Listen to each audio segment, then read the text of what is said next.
When I tried to give my grandson a birthday hug, my daughter-in-law pulled him away and said, "Don't touch him with your wrinkly hands. You smell like old people and sadness." I dropped the gift I brought. My son yelled, "Say sorry or leave right now." Smiled big. "Wait until everyone hears what I know about your perfect wife.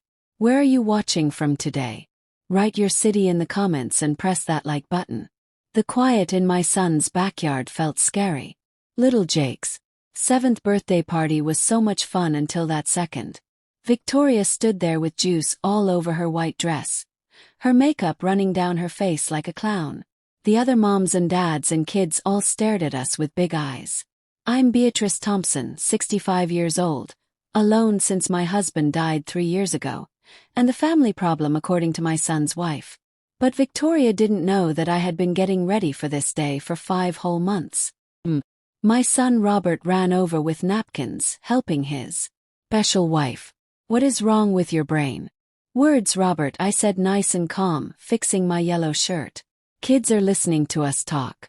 Victoria's voice got loud and squeaky. She hit me with her cup in front of everyone. She's totally crazy in her head. The funny thing about being 65 is people think you're weak, mixed up, easy to push around. Victoria had been thinking that way for 2 years. What she didn't think about was that I used to be the boss of teachers at Lincoln Elementary School for 32 years. I knew how to see when someone was lying from far away. "I think someone is confused about what happened," I said, my voice reaching all around the quiet party. "Victoria thinks I'm some silly old lady who doesn't see things. But Robert, you need to stop holding my arm. Mom, you need to say sorry right this second or you're going away." I looked at my son, this man I raised by myself after his daddy got sick when Robert was 10. This boy who used to pick flowers for me and tell me I was his favorite person. Now he was picking a woman who said, "My husband died because he wanted to run away from me." "Really, Robert, I think everyone should hear the truth about your wife." Victoria's face turned white under her messy makeup. "What truth?" "There's nothing to say at all." I took out my phone from my bag. "Should I start with the papers about checking my money that you asked for last month? Or do you want me to tell why you really picked Robert?" People moved closer. Even the kids stopped running around, feeling something big was happening. Little Jake looked mixed up, holding his new toy truck. "Grandma B, what's going on here?" "Yes." I got down on my knees to look at him. "Nothing for you to think about, sweetie. Why don't you go show your friends that cool sandbox?" When Jake ran away, I stood back up and looked at the grown-ups. "You see, I've been learning things these past few months. It's crazy what you can find when you really try." Victoria's hands were shaking and moving. "Robert, she's having some kind of problem in her mind. We should call her doctor right now." "Doctor." I made a laughing sound. "Honey, the only person who needs a mind doctor is you. To help explain why you look for men who have old mothers or fathers." Robert's face went from mad to mixed up. "What are you saying, Mom?" "I'm saying your wife never liked you, son. She learned about you. She looked up our family, our money, our weak spots. She knew exactly what she was doing when she bumped into you at that bookstore 2 years ago." The air in the yard felt like it got colder by a lot. Victoria's mouth opened and closed like a fish without water. "That's not true at all," Robert said, but his voice didn't sound sure. "Oh, but it is true." I smiled sweet at Victoria. "Should I tell them about the person who follows people for money and his report, dear? Or do you want to explain yourself?" That's when I knew I had them right where I wanted them.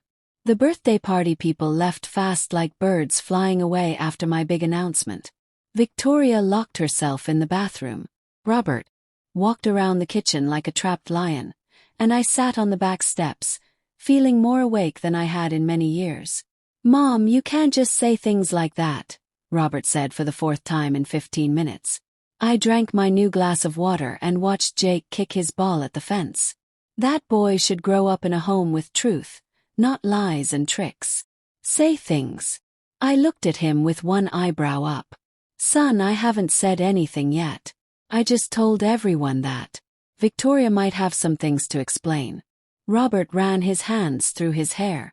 "The same worry move he's had since he was little." "What person who follows people? What report?" You're not making any sense at all. Poor Robert. He really had no clue. Victoria had tricked him so good, and I'd watched it happen from the side for 2 years, keeping my mouth shut until it hurt. Robert, sit down here. I touched the space next to me on the steps. Let me ask you something. When Victoria first met you, what did she say she did? For her job. He looked mixed up by the question. She was between jobs looking for something with computers and websites. And before that, she'd been taking care of her sick grandma in Texas. The grandma died and left her some money. I moved my head up and down slow. Such a sad story. So easy to believe. So totally made up and fake. Robert, honey, there was no grandma in Texas. There was no money from a dead person. There was no computer job before. His face went white like paper. How do you know that? I pulled my phone out again and found a special email. Because I paid a real person who follows people to look into your wife's past after some things started bothering my brain. What things? The bathroom door hit the wall upstairs and we could hear Victoria talking fast and quiet on the phone. Interesting. Who would she be calling right this second? Well, first, she knew too much about our family's money for someone you just met. Remember your first dinner at my house? She talked about how Dad's heart medicine cost a lot. How would she know that? Robert made a thinking face. She said you'd told her about it. I never told her anything about your father's medicine costs. Robert, really, I've never talked about money with Victoria at all. She just somehow knew all of it. I could see his brain working hard. Robert wasn't dumb, just too trusting. He'd gotten that from his father. God rest his soul and keep him safe. There were other things too. Her face washed clean, but her eyes red and puffy. She'd changed into a different dress. Probably because the first one still smelled like juice. Robert, we need to talk alone and private, she said, not looking at my face. Really, I stood up from the steps. I think all three of us need to talk together. Unless you'd rather have this talk in front of the whole neighborhood people tomorrow. Victoria's mouth got tight and hard. I don't know what game you think you're playing, Margaret, but it stops right now and forever. Game. Smiled big. Oh, sweetheart. The game is just starting to happen and you're going to love how it ends up. 5 months ago, I thought Victoria was just young and a little selfish about herself. I made excuses for her, the way moms do when they want their kids to be happy. Then, she made a mistake that opened my eyes to everything and all of it. It was a Tuesday morning in February. I'd come over to watch Jake while Robert went to a work meeting. Victoria was supposed to be at her yoga class, but I found her in Robert's home office looking through his paper drawer. She jumped when she saw me standing there. Beatrice, I didn't hear you come inside at all. I stood in the door, car keys still in my hand. What are you looking for, dear? Just some tax papers. Robert asked me to find the house tax records for our money counter person. Sounded right except for one small problem. Victoria, you do know that house taxes are handled by the house loan company, don't you? They're part of your monthly payment to them. For just 1 second her mask fell off. I saw something cold and mean flash across her face before the sweet smile came back. Course, silly me. I must have heard wrong about what he needed from me. She closed the paper drawer and walked past me fast. I should get to yoga class. Traffic is going to be really bad. After she left, I went into Robert's office. The paper drawer was unlocked, which was weird. Robert was very careful about his important papers. I opened the drawer Victoria had been looking through. Insurance papers, investment accounts, my will, the trust papers for Jake's college money. Everything about money was in that drawer, and it had clearly been messed with and looked through. That afternoon I called my lawyer person. Beatrice, good to hear from you. Frank Wilson had been helping our family with legal things for 18 years.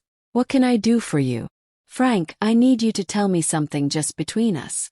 Has anyone called your office asking about my will or any of my legal papers? There was a stop in talking. That's a weird question, Beatrice. Why do you ask? Just answer me, please, and thank you. No, no one has called me directly about it. However, I did get a call about 3 weeks ago from someone saying she was your daughter-in-law. She said you were thinking about changing your will and wanted to know what papers we had in our files. My blood felt ice cold. What did you tell her when she asked? I told her I couldn't talk about any client stuff without your written okay from you. She got really pushy and demanding. Said it was urgent for family planning reasons and needs. Did she give her name to you? She said she was Mrs. Victoria Thompson, your son Robert's wife.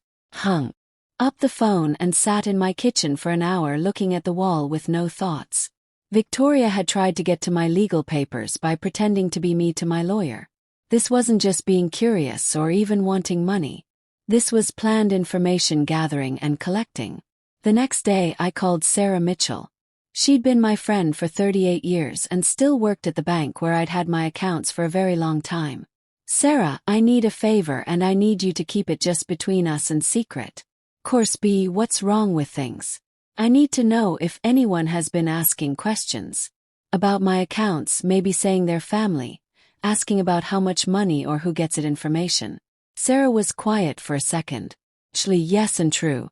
About 6 weeks ago, a young woman came in saying she was your daughter-in-law. She had a story about helping you organize your money because you were getting forgetful in your old age. What did you tell her then? Nothing, of course not. But B, she knew things about you. She knew which accounts you had, about how much money, even talked about your safe box at the bank. After I hung up with Sarah, I sat at my kitchen table and made a list on paper: the paper drawer, the lawyer, the bank, and money place. What else had Victoria been looking into and checking? That evening, I drove to the library and spent 4 hours learning how to find a private person who follows people on the computer. By the time I left, I had a meeting with Helen Davis Investigations for the next Monday coming up. Helen's office was small but looked professional and serious. She was a woman in her 50s with sharp, smart eyes and a no-nonsense way about her. Mrs. Thompson, tell me what you want to know and learn. I explained everything to her. Victoria's actions, the money questions, the feeling that something was very wrong. I want to know who she really is, I said to Helen. I want to know what she was doing before she met my son Robert. And I want to know if she's done this before to others. Helen moved her head yes. It'll take a few weeks, maybe a whole month to learn things. I'll need some basic information about her to start my work. I gave her Victoria's name before marriage, her supposed hometown, and her claimed work history before Robert. Mrs. Thompson, can I ask why you're doing this digging? If you think your daughter-in-law is after money, why not? Just change your will or move your money somewhere else. I thought about Jake, about Robert, about the life they'd built together with her. Because if I'm right about what she is, my son needs to know the truth. And if I'm wrong about it all, then I owe them both a big sorry. For weeks later, Helen called me back to her office and building. Mrs. Thompson, you're not going to like what I found at all. Helen Davis spread 6 brown folders across her desk like she was dealing playing cards. Each folder was thick and full with papers, photos, and printed emails and messages. My stomach felt sick looking at them all. Mrs. Thompson, your daughter-in-law isn't who she says she is at all. I'd expected this, but hearing it said out loud still felt like a punch to my stomach. Tell me everything you found. Helen opened the first folder on the table. Victoria Mills isn't even her real name from birth. She was born Victoria Hayes in Nebraska. She's 35, not 30 like she told your son Robert. She gave me a birth paper copy. She's been married 3 times before, all times to men with big family wealth or elderly parents who had lots of money. My hands shook as I took the papers in my hands. What happened to the other husbands before? Husband number 1 was James Patterson, a dentist in Omaha. His grandmother died 7 months after Victoria married into the family and became part of them. Left everything to James, who then gave big money to Victoria before their divorce 3 years later. Helen opened the second folder on the desk. Husband number 2 was Daniel Kim, a restaurant owner in Portland. His mother died in what was called an accident just 9 months after Victoria joined the family. Daniel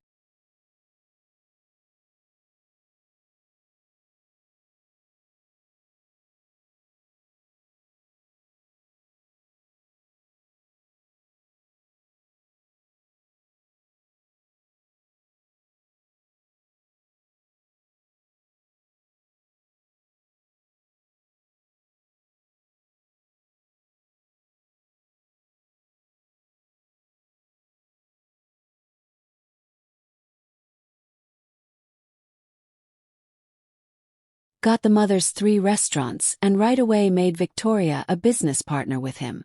They divorced 2 years later, with Victoria walking away with half his money and business. I felt sick in my stomach. Are you saying she killed these people dead?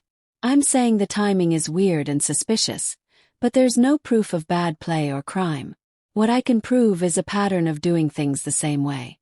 She pulled out a timeline chart that looked like something from a police investigation and case.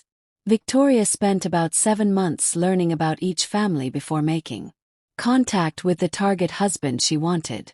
She learns their habits, their money, their family problems.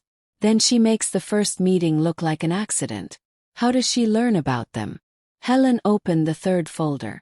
Social media, public records, even paying private people to investigate for her. Look at this here. She showed me a credit report with Victoria's name on it. Under work history was listed Miller Family Research Services for an 8-month time right before she'd met Robert. She worked for a private investigation company that focuses on learning about assets and money. She had access to computer systems and resources that most people never even know exist out there. The room started spinning around me, so she knew everything about our family before she ever met Robert at all. Everything and all of it. Your husband's death notice listed his accomplishments and charity giving, which gave her knowledge into your family's wealth level. Robert's social media showed his regular bookstore visits, his gym membership, his work schedule and times. She knew exactly when and where to accidentally bump into him and meet him. Helen gave me a photo from the 4th folder. It showed Victoria sitting in the same bookstore where she'd supposedly first met Robert, but the date stamp was 3 weeks before their first official time meeting. She was watching and surveilling him, learning his routines and habits. What about the story about caring for a sick grandma in Texas? Complete fiction and made up. During the time she claimed to be in Texas, she was actually living in Denver under a different name while her divorce from Daniel Kim was being finished up. I stared at the proof spread across the desk in front of me. 2 years of marriage to a professional con artist and trick person. 2 years of watching her manipulate my son while planning God knew what evil things. Helen, what does she want from us specifically and exactly? The other husbands were wealthy in their own right and had lots. Robert makes good money, but we're not millionaires with millions. Helen opened the 5th and final folder on the table. That's where you're wrong and mistaken, Mrs. Thompson. She showed me a property value report. Your house is worth $750,000 in today's market. Your investment portfolio is worth approximately $1.1 million. The life insurance policy your husband left you is worth $400,000. Add in your savings and other assets, and you're worth close to $2.8 million total. I nearly fell out of my chair onto the floor. That can't be right at all. Your husband was very smart about investments and growing money, Mrs. Thompson. And the property values in your neighborhood have gone up 3 times in the past 10 years. From Victoria's perspective and view, you represent a significant payday and big money. But I'm healthy and well. I'm not planning to die anytime soon at all. Helen's face turned serious and concerned. Mrs. Thompson, I need to ask you something, and I want you to think carefully before you answer me. Has Victoria been encouraging you to do anything that might be risky to your health and safety? The question caught me off guard and surprised. What do you mean exactly? Has she suggested new doctors for you? New medications or pills? Changes to your routine or diet and food? Activities that might be dangerous for someone your age and condition? I thought back over the past few months in my mind. Victoria had been pushing me to try hiking steep mountains with her. She'd recommended a new doctor after claiming my current doctor was old-fashioned and behind the times. She'd even suggested I try some new vitamin pills she'd ordered from the internet online. Oh my God, I said in a whisper. Mrs. Thompson, I think your daughter-in-law is planning something bad, and based on her history and past, I think you need to be very careful and watchful. I gathered up all the folders with hands that shook. Helen, I need copies of everything here. Already made them for you. Mrs. Thompson, what are you going to do with this information and knowledge? I stood up, feeling older than my 65 years, but also more determined and strong than I'd felt in a long time. I'm going to protect my family. even if it means destroying and breaking up hers. The hardest part about finding out your daughter-in-law is a professional marriage scammer and trick person isn't the betrayal or even the danger and risk. It's the waiting and being patient. For 3 months after Helen gave me Victoria's real history, I had to sit across from her at Sunday dinners and pretend I didn't know she was planning to either rob me blind or worse things. But I wasn't just waiting around. I was preparing and getting ready. I moved my most important assets to new accounts at a different bank across town. I updated my will with a completely new law firm and lawyers. I even bought a small safe box in another city and stored copies of all Helen's evidence and proof there. Most importantly, I started writing down everything Victoria did and said. The vitamin pills she kept pushing on me. I had them tested by a lab that checks things. Turns out they contained stuff that could cause heart problems and falling down in elderly patients and old people. The new doctor she'd recommended, I found out he'd had his license taken away in 3 other states for insurance lying and fraud. Every helpful suggestion Victoria made was designed to either give her access to my money or put me at risk of danger. Then came the phone call that changed everything in my life. I was in my kitchen on a Friday morning in April when my phone rang loud. The caller ID showed a number I didn't know or recognize. Mrs. Thompson, this is Detective Brian Foster from the Portland Police Department and Station. My heart stopped beating for a second. How can I help you, Detective? Ma'am, I understand you've been asking questions about a woman named Victoria Hayes, formerly Victoria Kim. I sank down into a kitchen chair. Yes, I have been asking. Mrs. Thompson, I'm calling because we've reopened the investigation into Daniel Kim's mother's death case. The world felt like it tilted sideways around me. I thought his death was ruled an accident back then. It was, but some new evidence has come to light and shown up. We've discovered that Mrs. Kim's death wasn't the first suspicious incident. Connected to believe Mrs. Hayes may be responsible for at least 3 deaths and possibly planning a 4th one. You could be in serious danger right now.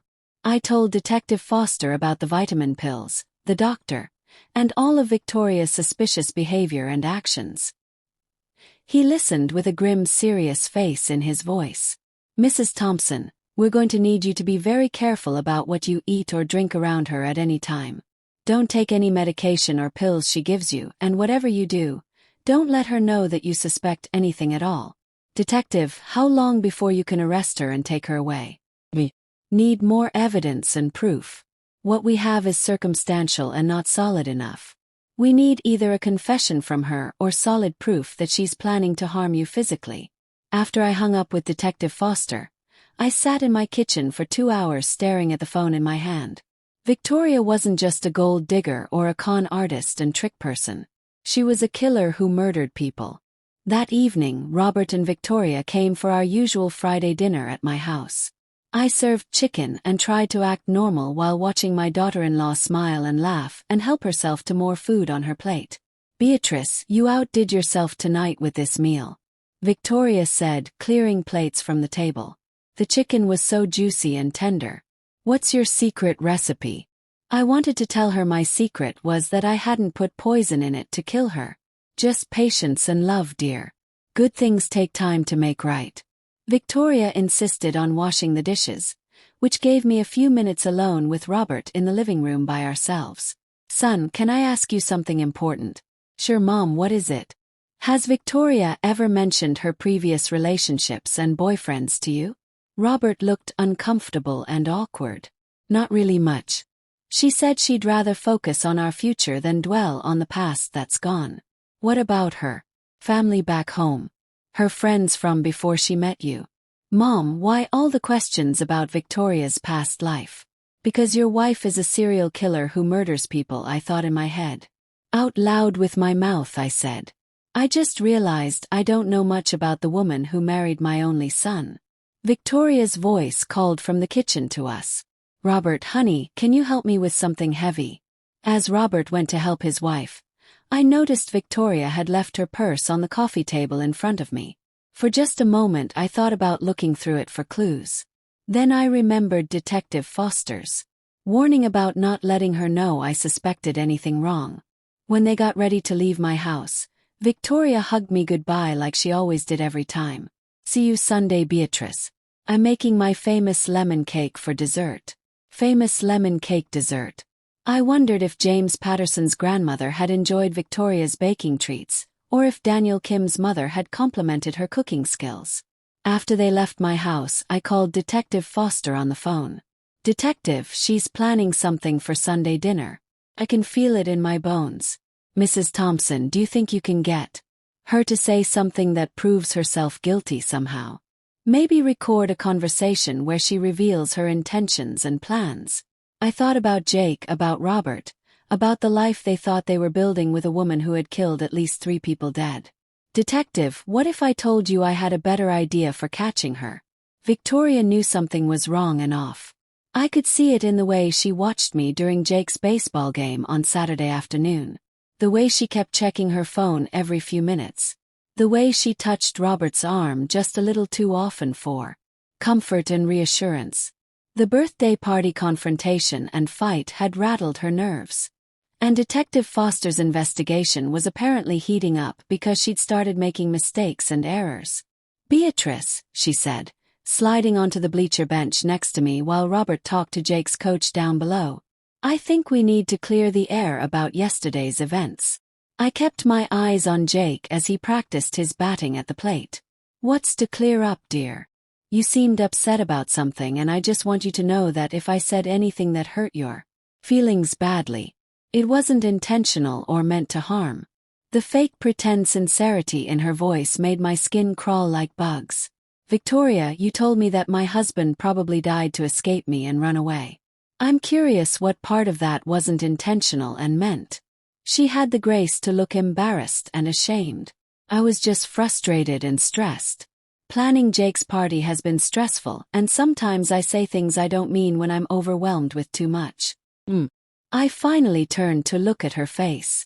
And the private investigator person you hired to look into my finances and money, was that also just stress and being overwhelmed? Her face went white like paper, then red like fire, then white again like snow. I don't know what you're talking about at all, Victoria. Dear, I may be 65, but I'm not losing my mind yet. I know you've been researching my assets and money. I know you tried to get information from my lawyer and my bank. The question is why exactly? She stood up fast and abruptly. I think you're confused and mixed up, Beatrice. Maybe the stress of losing Harold is still affecting you more than you realize in your head. Is that your professional opinion and diagnosis? Dr. Victoria. Oh wait. You're not a doctor at all. You're not even who you say you are to people. The color drained from her face completely like water. I don't know what game you think you're playing here, but it stops now this instant. The same game you played with James Patterson and Daniel Kim before them. Victoria looked like I'd slapped her hard across the face for a moment. Her carefully kept mask slipped entirely off, and I saw something cold and dangerous and mean in her eyes. You have no idea what you're talking about, she said in a whisper. Don't I? Should I call Detective Foster right now? And let you explain it all to him on the phone? Victoria's hands were shaking and trembling now badly. You called the police on me, sweetheart. The police called me first. Apparently, they've been very interested in talking to you about some suspicious deaths in your past history. She looked around the baseball field, probably thinking about whether she could run away and escape. Robert was still talking to the coach by the fence, and Jake was happily unaware and oblivious to the drama happening in the bleachers above. Beatrice, I think you've misunderstood some things wrong. Have I? Let me see if I have this right in my head. You spent months researching and learning about Robert and our family before making your first meeting with him look like an accident. You've been systematically trying to access information about my finances and legal papers. You've been pushing dangerous vitamin pills and questionable medical advice on me for months. And you have a history of marrying men whose elderly relatives die shortly after you join the family unit. Victoria sat back down on the bench, probably because her legs wouldn't hold her up anymore. What do you want from me? She asked.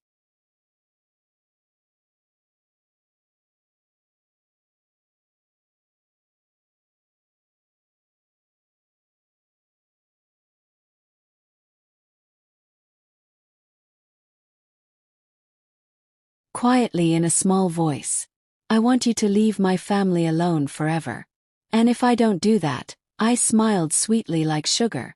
Then tomorrow at Sunday dinner, when you serve your famous lemon cake, I'll have Detective Foster waiting in the kitchen to arrest you and take you to jail. Victoria's breathing became fast and shallow like panting. You can't prove anything at all, can't I? Victoria Hayes from Nebraska, age 35. 3 times divorced and separated. All husbands lost elderly relatives under suspicious circumstances shortly after you married into their families. Should I continue talking? That's all circumstantial evidence. Maybe so, but it's enough to get you arrested while they investigate and dig deeper. And once they start digging deeper into your background, how long do you think it'll be before they find proof of your crimes? Robert started walking back toward us up the bleachers, and Victoria quickly made her face look composed and calm. What exactly are you proposing and suggesting? She whispered low.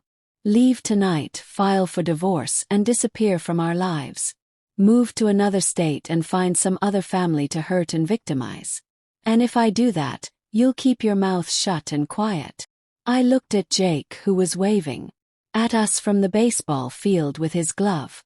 If you leave quietly, I'll give you 36 hours before I call Detective Foster with your new location and where you went. That's not enough time to do what, Victoria? To plan my death and murder. To figure out how to get access to my assets before you run away. 36 hours is generous and kind. Robert reached the bleachers where we sat. What are you two talking about so seriously up here? Victoria managed a bright fake smile. Just discussing tomorrow's dinner plans. I was thinking of making something special for everyone.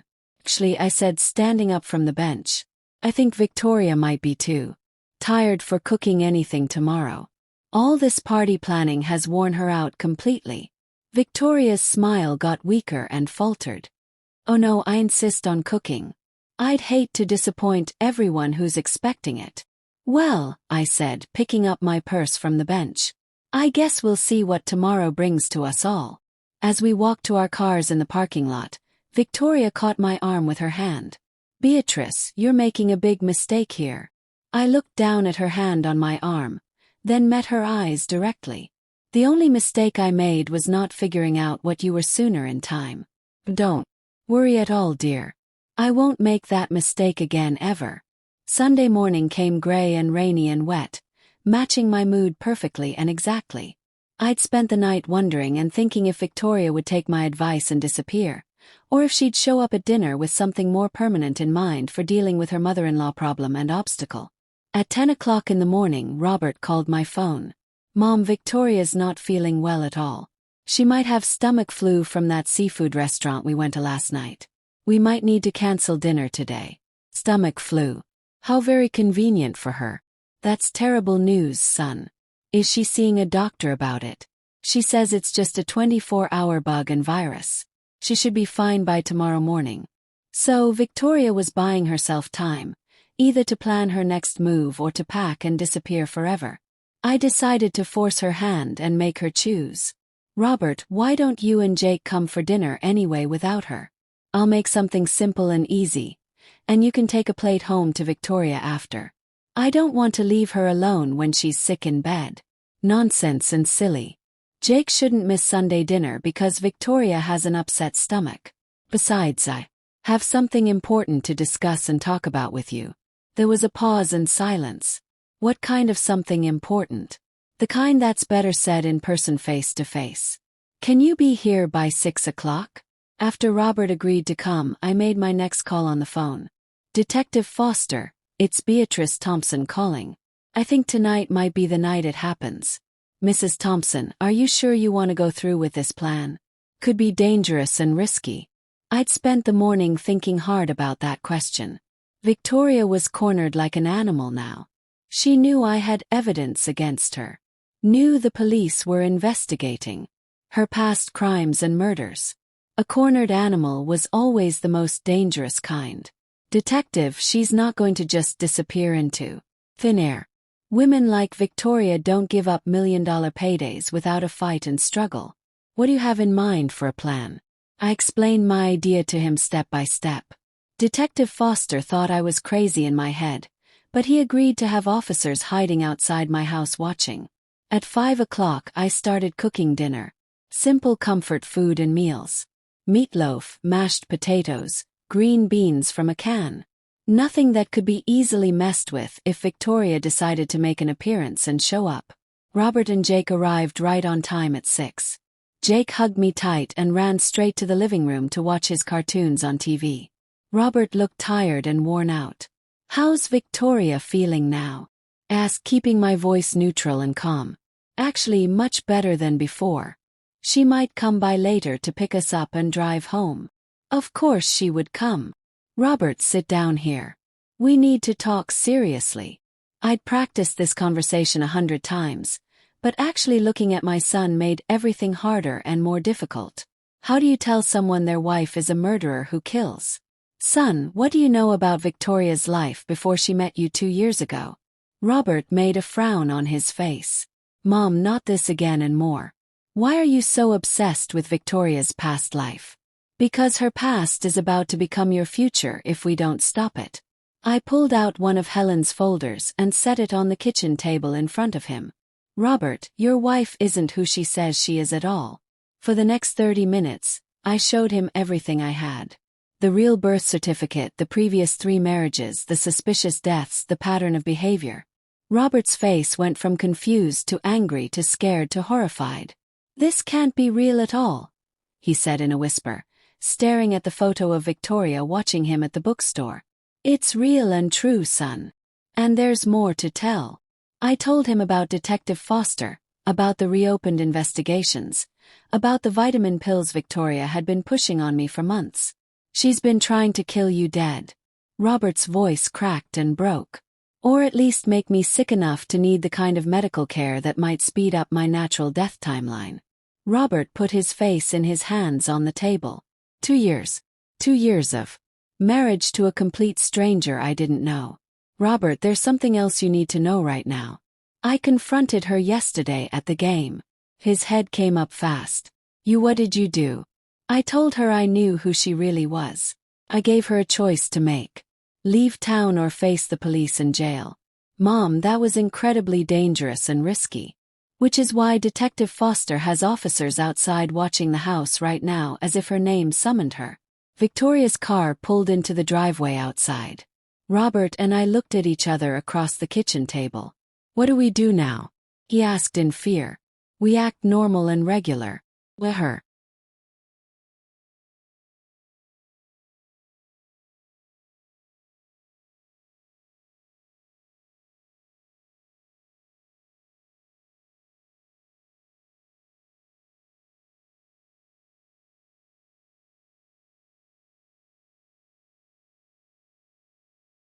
Think she's still in control of things.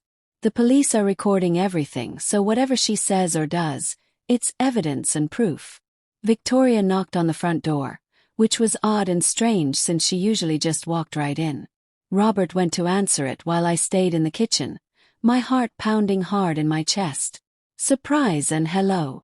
I heard Victoria's voice, fake and artificially bright. "I'm feeling so much better now. I brought dessert for us." She came into the kitchen doorway carrying a covered cake plate and wearing the same sweet smile that had fooled us all for 2 whole years. "Beatrice, you look wonderful tonight. I'm so sorry about yesterday's misunderstanding between us." "What misunderstanding was that, dear child?" Victoria set the cake on the counter carefully. "All that silly talk about investigators and police officers. I realized you must have me confused with someone else entirely." She started cutting the cake with smooth, practiced movements. The same movements she'd probably used while making her last meal for James Patterson's grandmother. "Actually, Victoria, I don't think I was confused at all about anything." The knife stopped moving in her hand. "Beatrice, I really think we should put all this unpleasantness behind us now." "I agree completely. Robert and I were just discussing how nice it would be to clear the air between everyone."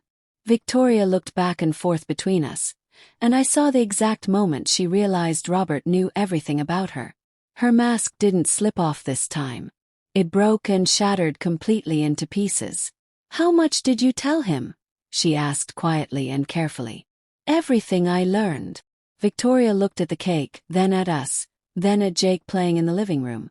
When she looked back at us, there was something desperate and dangerous and wild in her eyes, like a trapped animal. You have no idea what you've done to me, she said. That's when I noticed and saw she was still holding the knife in her hand.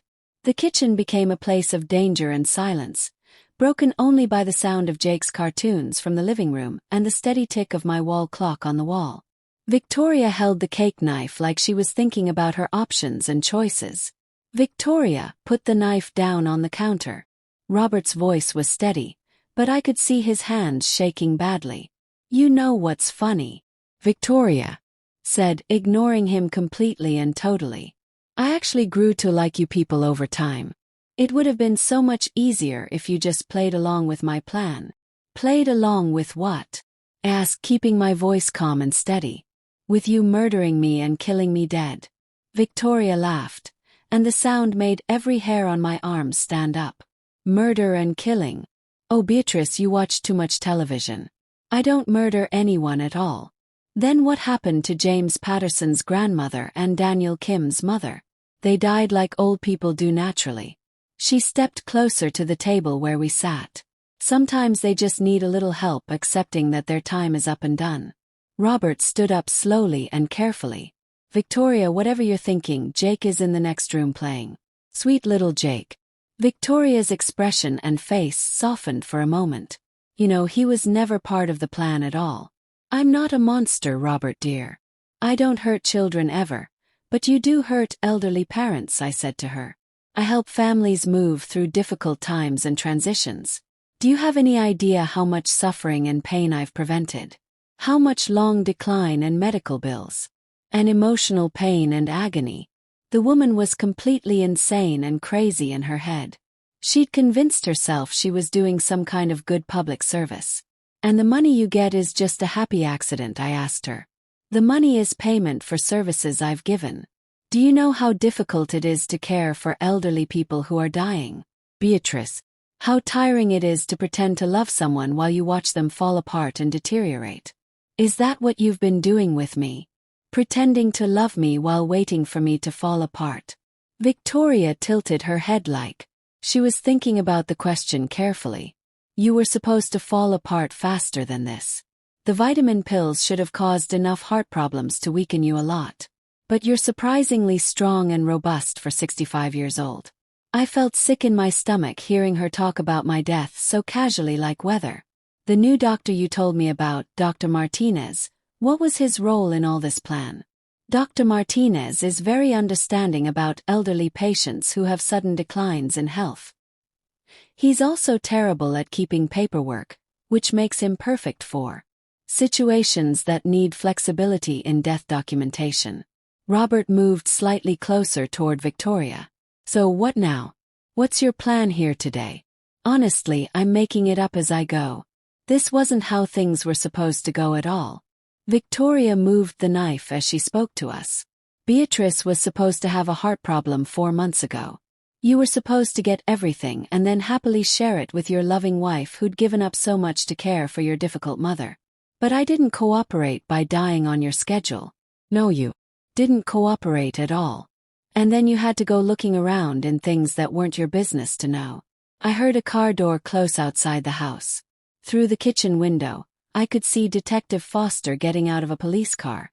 Victoria noticed my look toward the window and spun around fast. When she saw the detective walking up to the house, her face went white like a ghost. You called the police here. I told you I would do it. Victoria looked at the knife in her hand, then at Robert, then at me sitting there. For a moment I thought she might actually try to use it on us. Instead she put it down on the counter and fixed her hair nice. Well, then I suppose it's time for the final act and ending. The front door opened and Detective Foster called out loud, Mrs. Thompson, I'm coming inside. We're in the kitchen, Detective, I called back to him. When Detective Foster came into the kitchen, Victoria was sitting calmly at the table with her hands folded together. She looked like she was waiting for tea to be served. Mrs. Hayes. Detective Foster nodded his head to Victoria. We've been wanting to talk to you for a long time. I'm sure you have wanted that. Am I under arrest now? That depends on whether you'd like to answer some questions on your own or if we need to do this at the police station downtown. Victoria looked around the kitchen at the cake she'd brought, at Robert's scared face, at me sitting across from her. Detective, can I ask you something first? Sure, you can ask.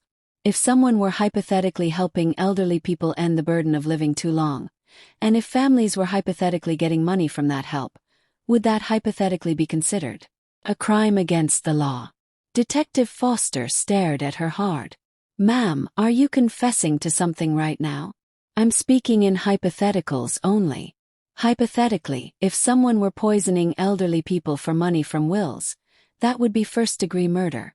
Victoria nodded her head thoughtfully. I see and understand. And if that same person were planning to do the same thing to someone else, but hadn't actually done it yet completely, conspiracy to commit murder, attempted murder, possibly several other charges against them. Fascinating and interesting. Victoria stood up and walked to the window, looking out at the other police cars that had come and arrived. You know, Detective, I've always been curious about something. What's that thing? How long does it take for someone to die from foxglove poisoning? The temperature in the room felt like it dropped 30 degrees. Ma'am, are you saying you've given someone foxglove poison? Victoria turned back to us with that sweet smile on her face. Not yet, I haven't, but Beatrice's famous lemon cake is cooling on the counter there. And I do so hate to see good food go to waste and be thrown away. That's when I realized and understood Ashley hadn't been planning to stab anyone with a knife at all. She'd been planning to serve us poisoned cake for dessert after dinner. Detective Foster moved fast toward Victoria, but she held up her hand to stop. I wouldn't do that, Detective. You see, that cake contains enough foxglove to kill 4 people dead. And my stepson is in the living room with very sticky fingers from playing. If he touches the wrong surface and then puts his hand in his mouth to lick, my blood turned to ice in my body. You wouldn't hurt Jake at all. I told you, Beatrice, I don't hurt children ever. But accidents happen when people make poor choices and decisions. Detective Foster spoke into his radio on his shoulder. I need the poison team here right away, immediately, and keep everyone out of the house until we can make the scene safe and secure. Victoria. Robert's voice sounded strangled and choked. Please, Jake is innocent in all this mess. Everyone is innocent, Robert dear. That's what makes this all so sad and tragic.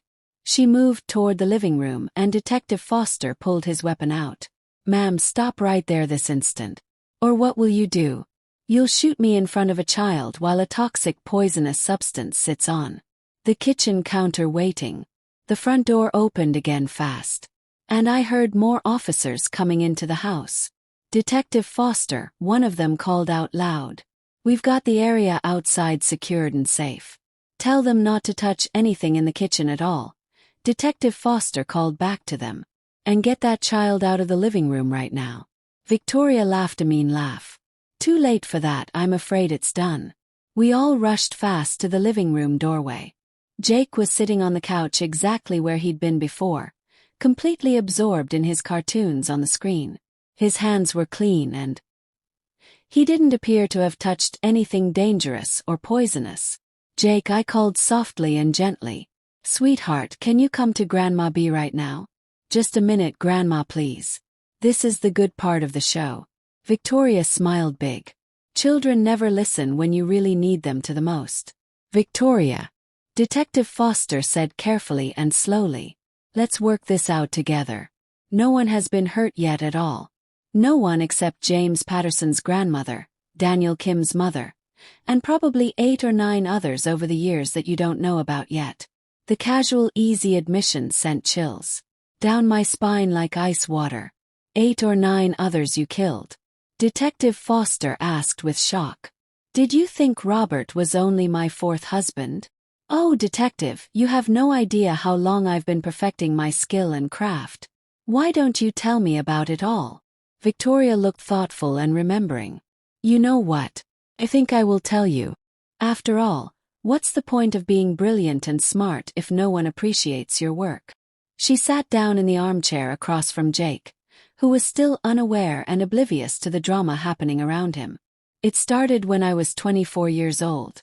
Victoria began, her voice taking on an almost dreamy faraway quality. I was working as a home nurse for an elderly woman named Dorothy Shaw. Sweet old woman, very wealthy and rich, very lonely and alone. Her family never came to visit her. What happened to Mrs. Shaw? Detective Foster asked, slowly moving closer to her. Heart failure and stopping, very sudden and quick, very peaceful and calm. And Dorothy had become quite fond of me over the months I'd been caring for her needs. She changed her will to leave me a small inheritance of money. How small was it? $150,000. Enough to change my entire life. Felt sick. Listening to her talk about murder and killing like it was a job achievement. That's when I realized I had a special gift. Victoria continued talking. I understood what elderly people needed most. Peace and rest, release from the burden of aging and being old, and I was very good at giving that to them. So, you made it your business and career. I made it my calling and purpose. Do you have any idea how many families I've helped over the years? How much suffering and prolonged pain I've prevented from happening? Jake finally looked up from his cartoons on the screen. Dad, why are there police officers here in the house? Robert got down on his knees next to his son. Jake, I need you to go outside with the nice officers right now. Grandma B and I will be out in a few minutes. But my show isn't over yet, Dad. You can watch it on my phone outside in the car. As an officer gently took Jake's hand and led him out of the house, Victoria's expression and face turned sad and regretful. I'm going to miss that little boy so much. You're not going anywhere near him ever again in your life, David said with fierce anger. Oh, Robert, you still don't understand it all, do you? Understand what exactly? Victoria reached into her purse and pulled out a small glass bottle of clear liquid. Didn't put the foxglove poison in the cake, Robert. I put it in the mashed potatoes you've been eating for the past 2 hours. The room exploded into noise and chaos. Robert fell to his knees on the floor, holding his stomach tight. Detective Foster jumped toward Victoria while screaming for paramedics and ambulance. I got down on my knees next to my son as his face turned gray like ash. Robert, stay with me here. Victoria's voice came from somewhere behind me, calm and satisfied and pleased. Don't worry about it, Beatrice. I calculated the dose very carefully and precisely. He'll die slowly enough for you to say goodbye to him. That's when I lost my mind completely and totally. I threw myself at Victoria, 65 years old or not. I was going to tear her apart with my bare hands like paper. Detective Foster caught me before I could reach her body, but not before I'd gotten close enough to spit right in her face. You're done and finished. I yelled and snarled. You're over and destroyed. Victoria wiped her cheeks slowly and delicately. Actually, Beatrice, I think you are the one who's done. She lifted the glass bottle to her lips and drank all the contents before anyone could. Later and more, I sat in Robert's hospital room, watching him try to eat solid food for the first time since Victoria's poisoning attempt on his life. The doctors said he'd make a full recovery and be healthy, but it would take many months of rehabilitation to fix the damage the foxglove poison had done to his heart organ. Mom, you don't have to stay here all day long, he said, pushing away the bowl of soup from him. Jake needs you at home too. Jake is fine and happy. He's with my friend Linda today, and they're making chocolate cookies together. I reached for his hand and held it. Besides, where else would I be right now? Robert was quiet for a long moment. I keep thinking about all the signs and clues I missed and ignored. All the times Victoria said or did things that should have warned me about her. Son, she was a professional at this. This is what she did for her living and career. But 2 years, Mom. 2 years of sleeping next to a killer who murders people. I understood his guilt and shame, but I also knew it wasn't helpful or productive. Robert, the only person responsible for Victoria's actions and choices, was Victoria herself. The irony and strange thing was that Victoria had saved the prosecutors a lot of trouble and work by poisoning herself that night at my house. She died before the ambulance reached the hospital building, taking most of her secrets with her to the grave, but Detective Foster had gotten enough from her confession to close several old cold cases. Mrs. Thompson. A knock at the door stopped my thoughts. Detective Foster stood in the doorway holding a brown envelope in his hands. "Detective, how nice to see you again. I wanted to update you both on the investigation and what we found." He pulled up a chair and sat. "Victoria Hayes, or whatever her real actual name was, has been linked to 12 suspicious deaths across 7 different states over the past 18 years. Robert closed his eyes tight. 12 people she killed. The good news is that her death has closed all those cases forever. The families finally have answers and closure." Detective Foster handed me the envelope full of papers. "These are copies of all the evidence and proof we used in the case. I thought you might want them for your peace of mind." "Thank you so much, Detective. What about Dr. Martinez, who she mentioned?" "He's been arrested and taken to jail. Turns out he'd been giving fake death certificates for several suspicious deaths, not just Victoria's victims. Who's looking at serious federal charges now." After Detective Foster left the room, Robert and I sat in comfortable silence for a while. Finally he spoke up. "Mom, I need to ask you something important." "Anything at all, son. How did you know and figure it out? What made you suspicious of Victoria in the first place?" I'd been dreading and fearing this question because the answer was embarrassing to admit.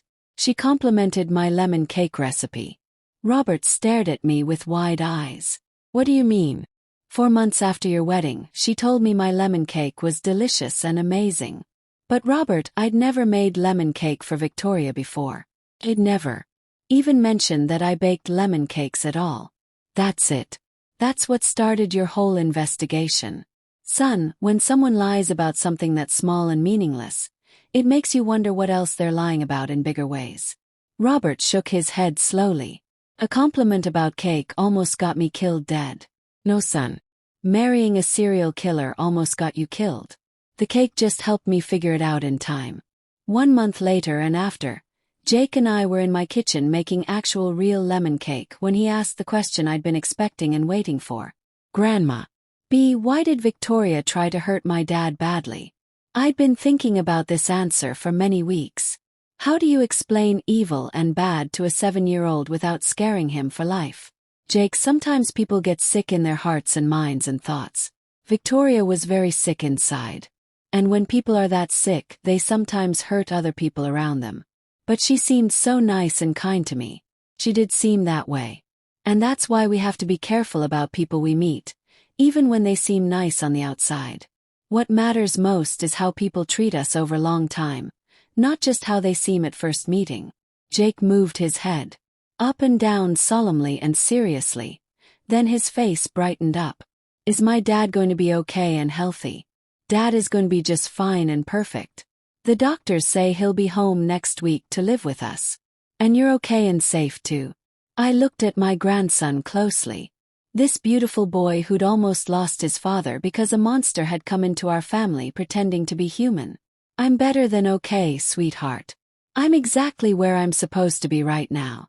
7 months later, I stood in the courthouse as the judge made final David's divorce from Victoria Hayes after her death.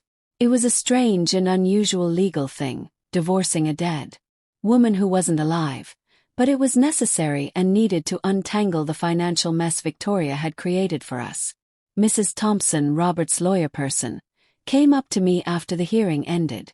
"All of your assets and money have been secured and returned to your control. The house deed has been corrected and fixed, and your bank accounts are back in your name only." I nodded my head, feeling relieved and grateful.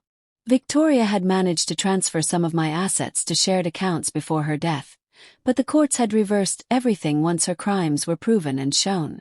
What about the life insurance policy on Robert that Victoria took out secretly, voided and cancelled?